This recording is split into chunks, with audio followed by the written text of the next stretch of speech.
sua Bíblia, abra juntamente comigo no livro de Apocalipse, capítulo de número 2. Eu tinha uma mensagem montada, prega certinho para trazer hoje, está aqui no caderno das pregações. E ontem eu, o pastor Zé Roberto e o pastor Márcio fomos até Americana. E ali a palavra de Deus me confrontou. E ali Deus falou no meu coração. Eu falei assim, acho que eu tenho que falar sobre isso. Eu não vou conseguir mesmo trazer a mensagem que eu já tinha me dedicado. E aí eu mudei toda a escrita da minha mensagem para trazer aquilo que Deus ministrou no meu coração. Eu gostaria de dividir com vocês essa noite. Apocalipse, fácil de achar, porque é o último livro da Bíblia. O capítulo é o capítulo de número 2. E nós vamos ler aqui a carta destinada aqui à igreja. A primeira carta, escrita à igreja de Éfeso, que diz assim a palavra do Senhor. Apocalipse, capítulo de número 2, verso de número 1.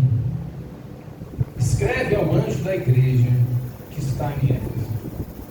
Isto diz aquele que tem na sua destra as 7 estrelas, que anda no meio dos 7 castiçais de luz.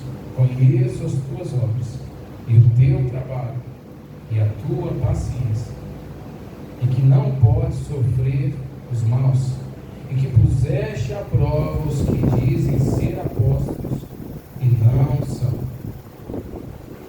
e achaste-os por mentirosos. Verso 3: e sofreste com paciência, e trabalhaste pelo meu nome, e não te cansaste. Verso 4: tenho porém contra ti, que deixaste o primeiro amor. Lembra-te, pois, de onde caíste, e arrepende-te, e pratique as primeiras obras. Quando não brevemente a ti virei, e tirarei do seu lugar, do seu castiçal, se não te arrependeres. Até aqui, amém? Gostaria de ministrar essa palavra, que eu espero que o Senhor fale em seu coração. Mas eu queria agradecer a Deus por essa mensagem. Pai, obrigado porque nós estamos na sua casa. Já chegamos a louvar ao Senhor os cânticos, os hinos. Já louvamos ao Senhor, meu Pai, com as nossas ofertas, com os nossos dízimos. Em oração apresentando aqueles que precisam. Nesse momento queremos, Deus, ouvir a sua palavra. Fala aos nossos corações, que possamos entender a sua mensagem, meu Pai, dizendo-nos, meu Pai, a sua vontade. Expressa, meu Pai, através da minha vida. Usa-me como um canal. Que seja falado só o que o Senhor quer. Só para a edificação do seu corpo, do seu povo, em nome de Jesus. Amém. Glória a Deus. Apocalipse, irmãos, é um livro muito controverso, até por conta de todas as denominações, nas suas interpretações. Mas uma coisa que é unânime é que é palavra de Deus.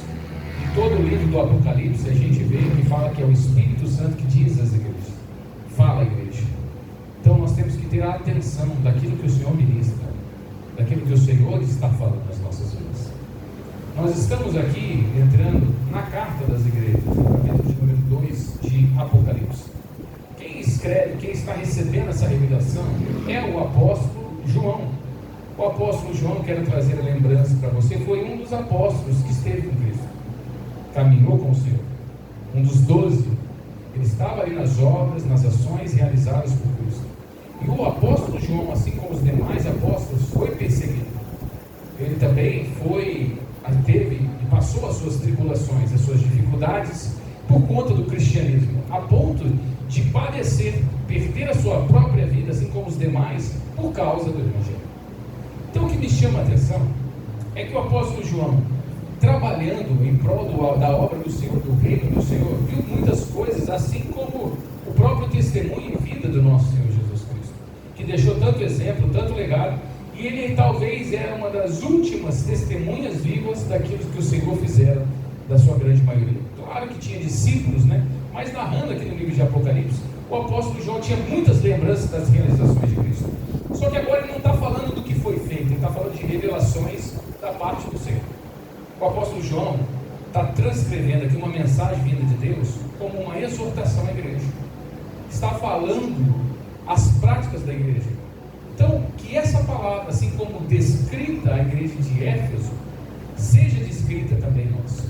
O apóstolo João, com a sua revelação recebida da parte do Senhor, ele escreve as cartas. E essa da igreja de Éfeso, que é a primeira carta à igreja de Éfeso, o próprio apóstolo João foi o pastor dessa igreja. Ela foi fundada pelo apóstolo Paulo, nas suas viagens missionárias. Paulo fundou a igreja de Éfeso. Depois que ele fundou a igreja de Éfeso, quem foi o primeiro pastor lá após a fundação dela? Paulo deixou Timóteo como pastor da igreja de Éfeso. E depois, o próprio apóstolo João foi o pastor da igreja de Éfeso. Então, fico aqui pensando que ele tinha uma familiaridade com a igreja de Éfeso, talvez com as outras também, por assim ser. Mas aqui não está em jogo aquilo que era a orientação do apóstolo João. Não está o que está em jogo aqui, não é a opinião do pastor João. Não é a opinião do pastor A, B, C, é palavra de Deus. É isso que eu quero que você entenda. Que uma vez que estamos reunidos na igreja, não é a palavra do pastor, é a palavra de Deus. Que uma vez lançado sobre a sua vida, não é que eu quero falar isso, é porque é a mensagem de Deus para nossas vidas, que é o Espírito Santo que fala aos nossos corações. Então o apóstolo João não estava falando por palavras ou por aconselhamento, por opinião dele. Estava Deus falando o que ele vê da igreja, como Deus observa a igreja. Ele escreve, para a gente já entender aqui, refletir um pouco sobre as palavras. O apóstolo João, ele escreveu 3 cartas do Novo Testamento. 1 João, 2 João e o livro do Apocalipse. No 1 João e 2 João, nós entendemos nas leituras o quanto João fala do amor. Nas suas cartas, ali também fala que devemos amar uns aos outros. E como podemos falar que amamos a Deus a quem não vemos e não amar uns aos outros? Ora, se não amamos a quem vemos, não temos como amar a Deus que não vemos. Então João fala e aborda muita coisa sobre o amor. E entenda que isso era uma mensagem que João estava mandando às igrejas, falando às igrejas sobre uma pronúncia do que era o verdadeiro amor. Agora vem o Senhor, vindo do céu, em revelação e apontando a igreja de Éfeso, falando sobre a importância da ministração do amor.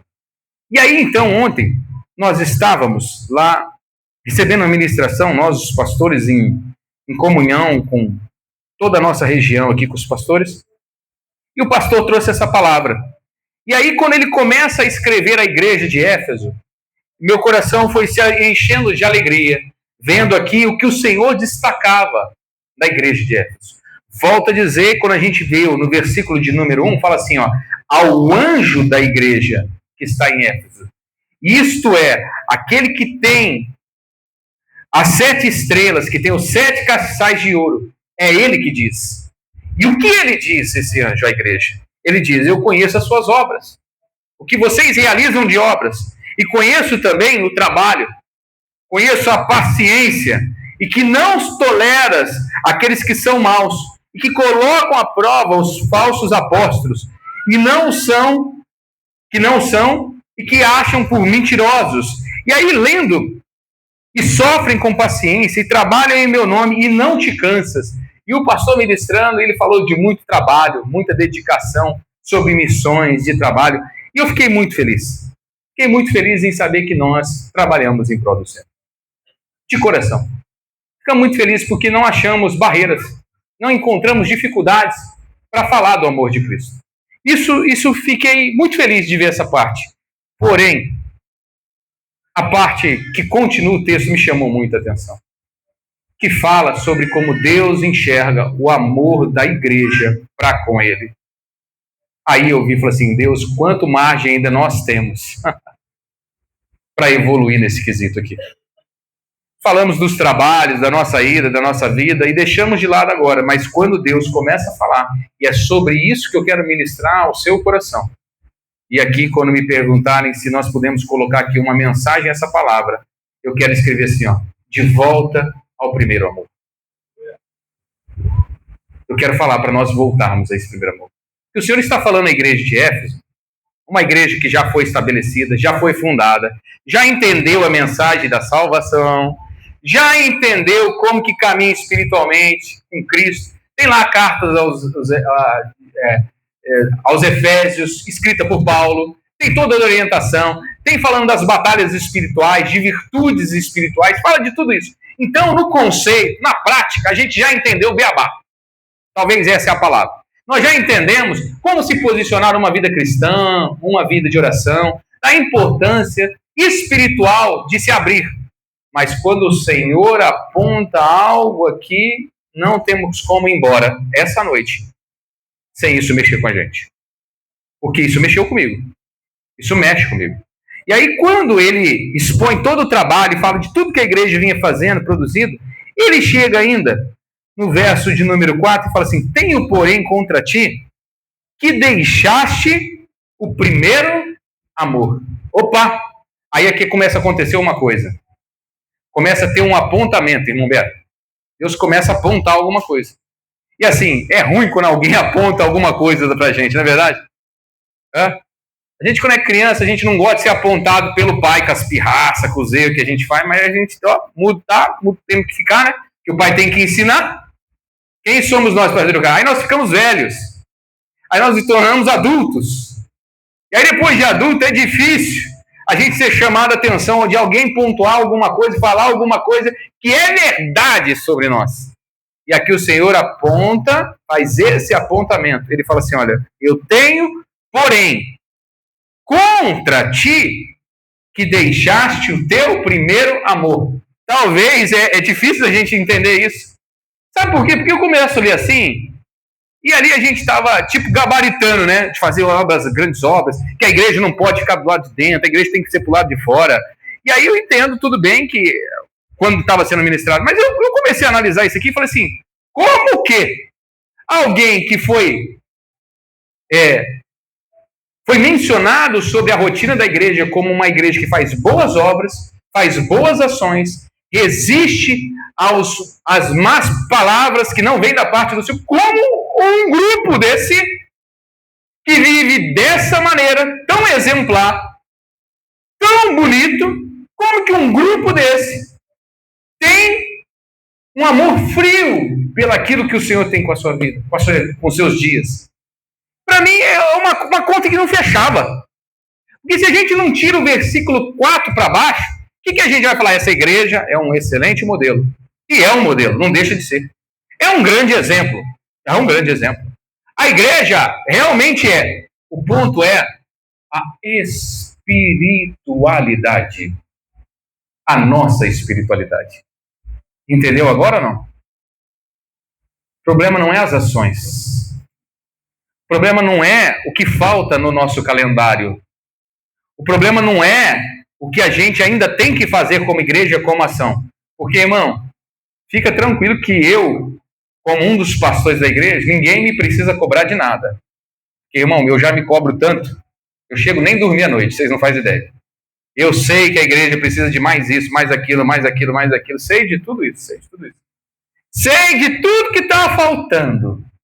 Sei de tudo isso que vai ser melhor para demonstrarmos para as crianças, para os jovens, as outras ações. E vocês que estão conosco sabem que nós não medimos, a gente entra até em umas frias, né? A gente vai na polícia, na FEBEM, né? A gente vai nos mais extremos. Vai na polícia, faz culto de madrugada, vai no bombeiro, vai na cadeia, vai não sei aonde, vamos nas comunidades, vai na favela. Medo? Problema? Nenhum.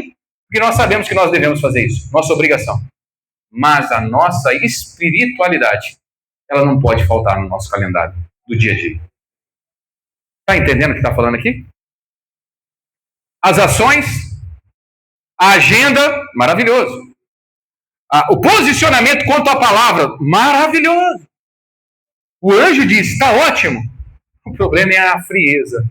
Que você já não tem mais aquele primeiro amor de que quando foi ministrado que havia salvação para a sua alma.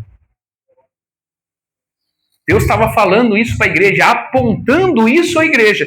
Ele aponta isso e aponta a temperatura que a igreja estava. Então veja que nada de problema com as ações, mas problema quanto à temperatura que nós estamos. E aí eu quero que nós possamos, essa noite, entender a importância disso que está sendo falado. De uma temperatura que nós tenhamos com o nosso Senhor. E aí nós vamos falar então da nossa intimidade. E quando nós vemos que Ele aponta, a falta de espiritualidade da igreja, eu até entendo e ficou claro para mim nesse texto, que quanto à ortodoxia, a igreja estava muito boa. Quanto às ocupações, tudo muito bom, mas faltava ali a intimidade. O Senhor hoje está nos cobrando ser íntimo dele novamente. O Senhor está querendo falar ao nosso coração de uma maneira, apontar o dedo para a gente e falar e ver qual que é a nossa espiritualidade. Confesso que não quero achar palavras, não preciso ficar falando frases para tentar fazer a gente entender a importância disso. Não precisamos. O que nós precisamos hoje é baixar as nossas defesas e falar, realmente, eu já vivi um grande amor com o meu Senhor e quero viver novamente esse grande amor. O que eu quero falar hoje para você, e a gente sair com essa consciência, eu não quero que você conheça mais do que você já conhece. Conhecemos mais, temos mais entendimento, mais do conhecimento. Quanto mais do conhecimento, mais da ortodoxia, mais de tudo. Eu quero mais intimidade com o meu Senhor. Mais proximidade com o meu Pai. Eu quero poder sentir Ele na minha pele. Eu quero poder realmente ouvir a sua voz, ela falar ao meu coração e a palavra dele penetrar dentro de mim.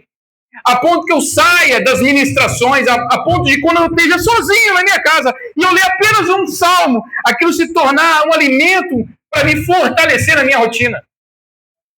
E aí, então, nós vimos que não tem como, irmão, a gente poder só apenas estar presente e ser frio. É a pior coisa, talvez, que exista.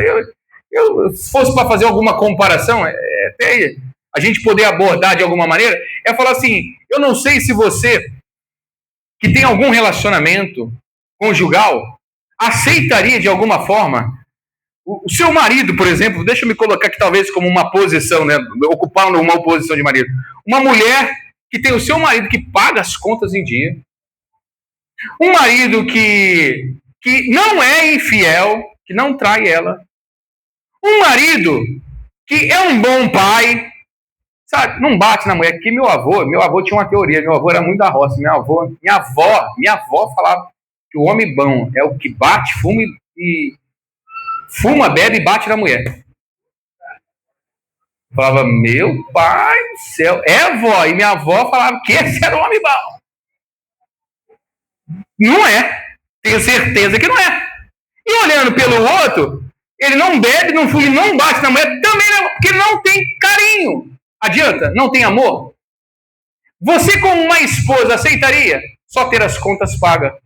Só ter a fidelidade? Só ter a presença dele, a atenção, mas não se sentir amada? E vice-versa, vale também? Porque eu só prejudiquei os homens, né? Depois a gente pode dar uns exemplos às mulheres também para apertar um pouco, senão os homens cobram para vir depois de novo. Né? Nós não entenderíamos isso. Ou imagina você, tudo que você faz em prol de alguém da sua casa, sua família, por um filho, em que você se dedica, se empenha, se preocupa, sonha. Ele nem sabe do dia de amanhã, já não está nem preocupado. O filho chega meio-dia, não quer nem saber o que tem de almoço. Você vai dar um jeito, você vai arrumar um almoço para ele. Imagina esse filho que não te dá amor nenhum. Você aceitaria isso? Você aceitaria viver sem essa intimidade? Não.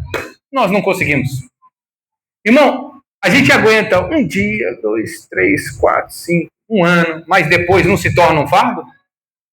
Depois isso não se torna um peso? Que aí você vê e fala assim, nossa, cadê a intimidade? Cadê a temperatura? Cadê o carinho? Cadê a atenção? Cadê a exclusividade? Cadê o primeiro amor? Aí se a gente volta ao primeiro amor, a gente lembra como que era esse casal. Oh, meu Deus. Aí você vai lembrar, hein, irmão. Epa, eu vinha lá do Quintino, lá na minha sogra, irmão. Bicicletinha, ó. Era magrinho, que eu ia lá paquerar a Natália. Eu ia de bicicleta.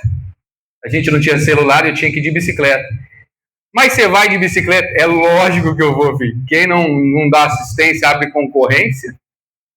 E eu que não tenho um carro, minha esposa lá, eu chegava lá de Barra Forte. Aquelas freios no pé, sabe, das antigas? Chegava. Tadinho que ela tinha que dar umas voltas comigo de garupa, né? Mas graças a Deus, isso eu tô te falando, não sei nem quanto tempo, não. Tô falando de 30 anos. Olha só quanto tempo que eu tô com a Natália. 30 anos quase aí que eu tô com ela e andamos de Barra Forte. E eu levava jujuba para ela. Irmão, quando eu levava jujuba. Eu sabia que eu ia acertar. Ela gostava de jujuba, daquela mais... Leva jujuba hoje para ela. Vai eu levar jujuba. Ela me dá na cabeça. Mas faz mal, isso não sei o quê. Tem a vida saudável. Eu falo, não, meu Deus do céu. Mas eu lembro-me que quando ainda a gente está no primeiro amor... Pode chover, pode fazer sol. Se eu não for hoje, vou amanhã. Vou arrumar um jeito. Vou arrumar uma solução. Se tiver com pneu murcho, eu paro no posto. Se furou, eu arrumo o pneu, mas eu vou lá, filho. Ô, pneu, eu amo. Eu quero estar perto. Eu faço questão de atravessar a Javari e passava aí, e ia, e chegava lá, entendeu? E ficava lá e voltava mais perigoso à noite. E o pai e a mãe falavam, onde você vai? Eu vou lá namorar, filho. O que você acha que eu vou fazer? Vou namorar. E o amor faz isso. O amor gera esse despertamento. Olha aqui que o anjo está apontando para a igreja. O problema é que vocês não têm mais aquele comportamento inicial. Se nós fôssemos olhar como uma igreja de modo geral, talvez essa mensagem aqui não é para nós dessa igreja, talvez é para a igreja na sua totalidade. Eu estou falando porque foi isso que Deus colocou no meu coração. Que a igreja inicial, que é a igreja primitiva de Atos, capítulo de número 2, irmão, ela não precisava de grandes templos para sentir a presença de Deus. Ela precisava de comunhão. Ela precisava dividir o pão. Ela dividia a oração. Ela dividia as casas. Ela dividia os seus bens. Esse era a igreja primitiva do primeiro amor. E é isso que eu estou querendo despertar no Rafael, em você, em todos nós, que é esse sentimento, a ponto de nós olharmos para cá, para as nossas vidas, para a nossa espiritualidade, como eu comentei, e o Senhor olhar para nós e falar assim, olha, não achar isso em falta na nossa vida. O que eu estou falando hoje vamos voltar ao nosso primeiro amor com o Senhor. Volte ao Senhor. Regresse ao Senhor. Esse apontamento aqui, irmão, feito por Ele, hoje precisa ser assim, observado com muita cautela por nós. E é interessante que esse tal do primeiro amor aqui, é fácil a gente notar quando a pessoa já não está mais no primeiro amor, né? É fácil a gente perceber no relacionamento, é fácil a gente perceber em tudo quando nós não estamos mais no primeiro amor. Porque nós vemos que quando nós já não estamos mais no primeiro amor, a nossa fé se torna uma fé mecânica. Sabe, uma coisa meio que igual. Fé igual. Servir a Deus de maneira igual. A nossa oração se torna uma oração obrigatória. Oração obrigatória é aquela que, ou quando você está na igreja que o pastor pede para orar, você ora. Mas você só ora por orar. Nós só fazemos porque temos a obrigação de fazer. A nossa adoração, ela é fria, ou às vezes forçada. E não estou falando da igreja, irmão. Esquece. Não estou falando disso aqui quando a gente se reúne aqui, não. Eu estou falando disso aqui quando a gente está em casa. Eu estou falando disso aqui quando a gente está na segunda-feira, começando o dia, sozinho. Que nós não temos mais a nossa comunhão com o Espírito Santo que habita dentro de nós e a presença de Deus próximo de nós. Lembramos de meditar na Escritura quando vamos à igreja. E talvez é o único alimento espiritual que temos, é o quando é ministrado no culto. E não entendemos mais que a palavra é a nossa fonte, é o nosso manual, é a fonte da libertação, da restauração, é a fonte viva do Senhor. Ou senão eu não posso mais pregar para os meninos lá na fundação, quando eu entro lá na fundação, e a única coisa que a gente pode entrar é a palavra de Deus, e que a única coisa que a gente pode falar publicamente, abertamente, é da palavra de Deus. Eu não vou lá falar de política, não vou lá para falar de... Não, eu abro a Bíblia e falo, a Bíblia fala que qualquer um pode ser transformado. E aí cai de encontro com aquilo que eles estão vivendo. E quando nós olhamos a Bíblia hoje, olhamos só porque já sabemos do que está escrito, mas não acreditamos mais na transformação que a Bíblia está nos apontando. Não enxergamos mais nas linhas escritas aqui que o Senhor cuida de todas as coisas da nossa vida. E vivemos a ponto de viver o maior desespero da nossa vida. E vivemos na ausência do primeiro amor, quando queremos resolver tudo pelo nosso próprio braço, tudo por conta própria. Esquecemos que o Senhor é provedor de todas as coisas na nossa vida.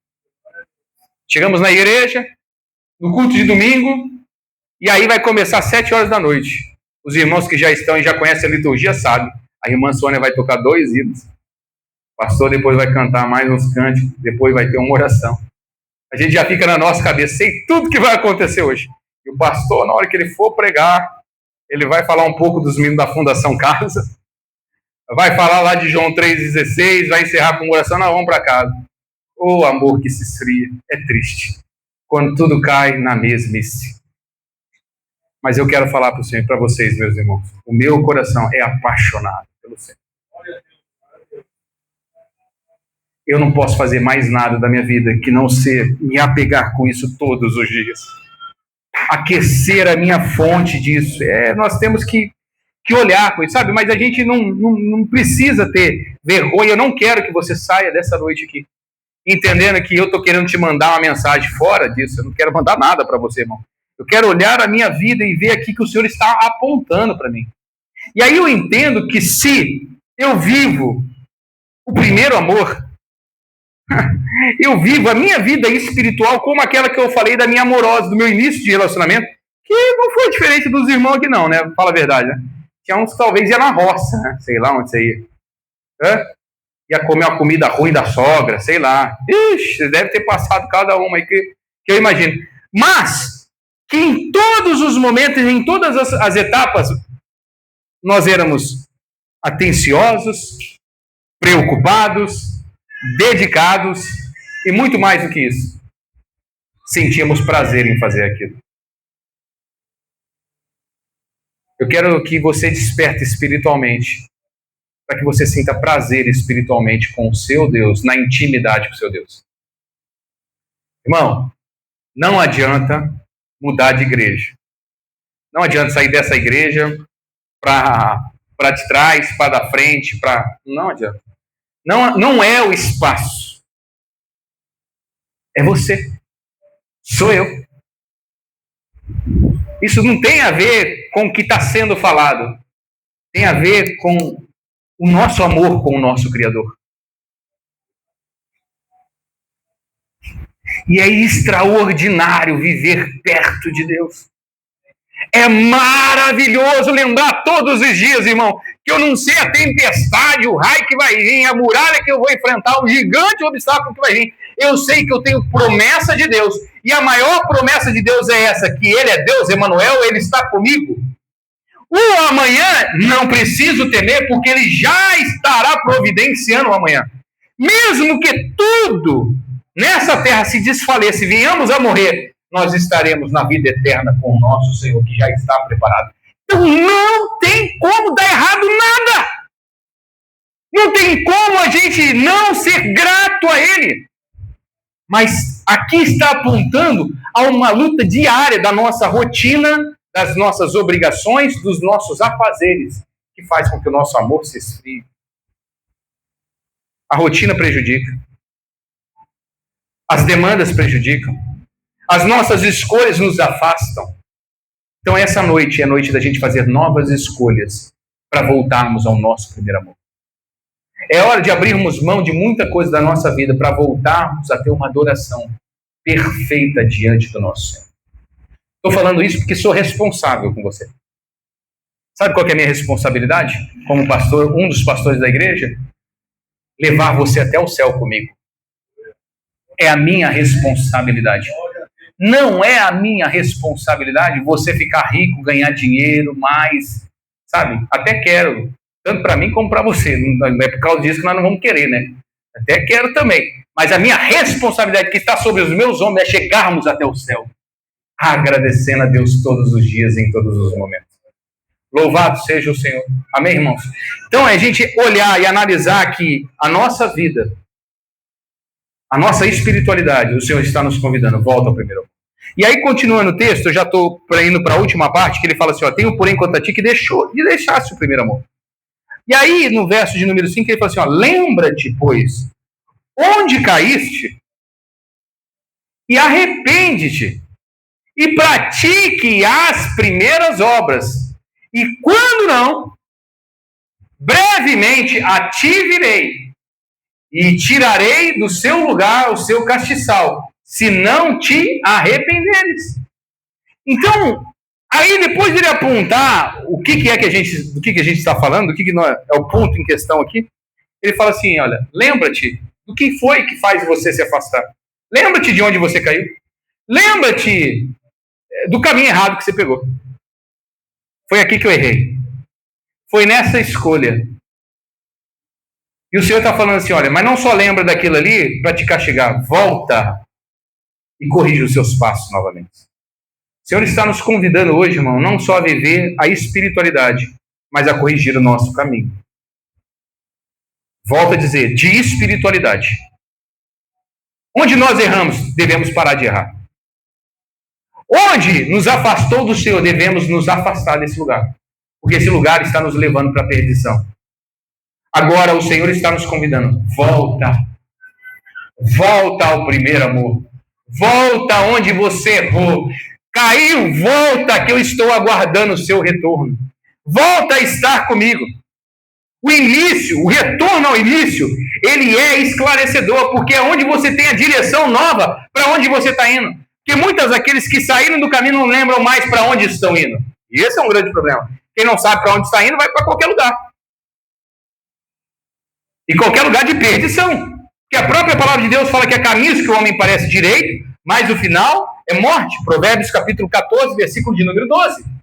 Mas o nosso caminho é voltar os nossos pés à intimidade com o nosso Senhor. Voltar ao início, voltar ao ponto inicial, de quando fomos resgatados, alcançados pelo nosso Senhor. E o nosso Senhor está apontando. Lembra onde foi? E aqui a notícia do verso é: arrepende-se. Arrepende-se. Arrepende-se. Esteja arrependido. E estou dizendo de arrependimento, não com lágrimas, choro, sabe? Não é sobre o movimento do arrependimento, é sobre a atitude. Quando eu estou falando para você, se arrepende, redireciona o seu caminho. É a maior forma de arrependimento.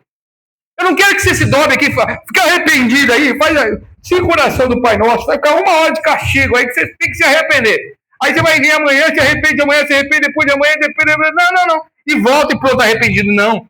O arrependimento é a mudança da ação. É voltar. E é isso que ele está dizendo para mim. Volta. Ele não vai deixar de apontar, se arrepende. Seja sincero. E aí então, olhando aqui, eu vejo que sem esse amor, nós vivemos uma vida de só poder criticar, só ficar observando, só olhar o que acontece. E deixamos de viver a nossa vida. É triste isso, irmão. Quando não nos arrependemos, começamos a só ficar os observadores da fé, da vida, do trabalho, na família. Esquece isso. Não tem nada a ver com o evangelho que nós queremos viver. Nós queremos falar de um arrependimento que voltou ao nosso caminho, a nossa conduta ao nosso Senhor. Amém? Glória a Deus. E o Senhor fala assim, olha, que se nós não se arrependermos, e aí não é palavra minha, irmão, é do Senhor dizendo, ele vai voltar e vai tirar o castiçal. O castiçal é aquele que segura a iluminação. É aquele que transmite a luz. O castiçal não é a luz, mas que transmite a luz. Se não te arrependeres, nós não teremos a luz própria do Senhor na nossa vida.